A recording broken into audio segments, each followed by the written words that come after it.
श्री राधा वल्लभ श्री हरिवंश। आज हमारे श्रीमद् भागवत का 82वां पाठ है, जिसमें महाराज पृथु का आविर्भाव और राजाभिषेक। श्री मैत्रेय जी कहते हैं, विदुर जी, इसके बाद ब्राह्मणों ने पुत्रहीन राजा बेन की भुजाओं का मंथन किया। तब उनसे एक स्त्री पुरुष का जोड़ा प्रकट हुआ। ब्रह्मादि ऋषि उस जोड़े को उत्पन्न हुआ देख और उसे भगवान का अंश जान बहुत प्रसन्न हुए और बोले। ऋषियों ने कहा, यह पुरुष भगवान विष्णु की विश्वपालिनी कला से प्रकट हुआ है और यह स्त्री उन परम पुरुष की अनपायनी, कभी अलग न होने वाली शक्ति राज्य लक्ष्मी जी का अवतार है। इनमें से जो पुरुष है वह अपने सुयश का प्रथन विस्तार करने के कारण परम यशस्वी पृथु नामक सम्राट होगा। राजाओं में यही सबसे पहला होगा। यह सुंदर दांतों वाली एवं गुण और आभूषणों को भी विभूषित करने वाली सुंदरी इन पृथु को ही अपना पति बनाएगी। इसका नाम अर्ची होगा। पृथु के रूप में साक्षात श्री हरि के अंश ने ही संसार की रक्षा के लिए ही अवतार लिया है। अर्ची के रूप में निरंतर भगवान की सेवा में रहने वाली उनकी नित्य सहचरी श्री लक्ष्मी जी ही प्रकट हुई हैं। श्री मैत्रेय जी कहते हैं, विदुर जी, उस समय ब्राह्मण लोग पृथु की स्तुति करने लगे। श्रेष्ठ गंधर्वों ने गुणगान किया, सिद्धों ने पुष्पों की वर्षा की, अप्सराएं नाचने लगी, आकाश में शंख, तुरही, मृदंग और धुनुम्भी आदि बजने लगे। समस्त देवता, ऋषि और पितर अपने अपने लोकों में वहां आए। जगतगुरु ब्रह्मा जी देवता और देवेश्वरों के साथ पधारे। उन्होंने बेन कुमार पृथु के दाहिने और हाथ में भगवान विष्णु की हस्तरेखाएं और चरणों में कमल का चिन्ह देखकर उन्हें श्री हरि का ही अंश समझा, क्योंकि जिसके हाथ में दूसरी रेखाओं से बिना कटा हुआ चक्र चिन्ह होता है वह भगवान का ही अंश होता है। वेदवादी ब्राह्मणों ने महाराज पृथु के अभिषेक का आयोजन किया। सब लोग उसकी सामग्री जुटाने में लग गए। उस समय नदी, समुद्र, पर्वत, सर्प, गौ, पक्षी, मृग, स्वर्ग, पृथ्वी तथा अन्य सब प्राणियों ने भी उन्हें तरह तरह के उपहार भेंट किए।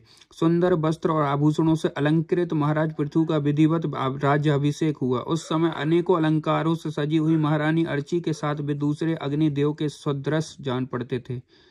वीर विदुर जी, उन्हें कुबेर ने बड़ा ही सुंदर सोने का सिंहासन दिया और वरुण ने चंद्रमा के समान श्वेत और प्रकाशमय छत्र दिया, जिससे निरंतर जल की फुहियां झड़ती रहती हैं।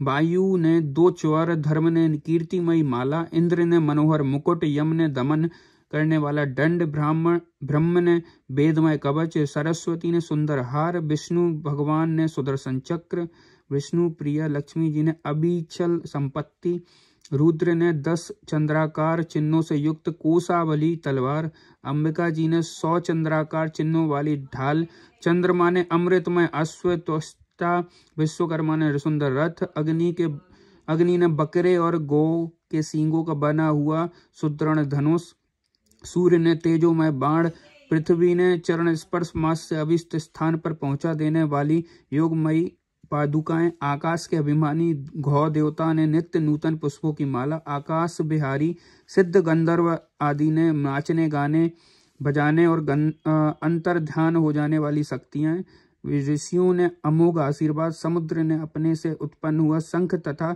7 समुद्र, पर्वत और नदियों ने उनके रथ के लिए बेरोक टोक मार्ग उपहार में दिए। इसके पश्चात सूत, मागध व बंदीजन उनकी स्तुति करने के लिए उपस्थित हुए। तब वह उन स्तुति करने वालों का अभिप्राय समझकर बेन पुत्र परम प्रतापी महाराज पृथु ने हंसते हुए मेघ के समान गंभीर वाणी में कहा।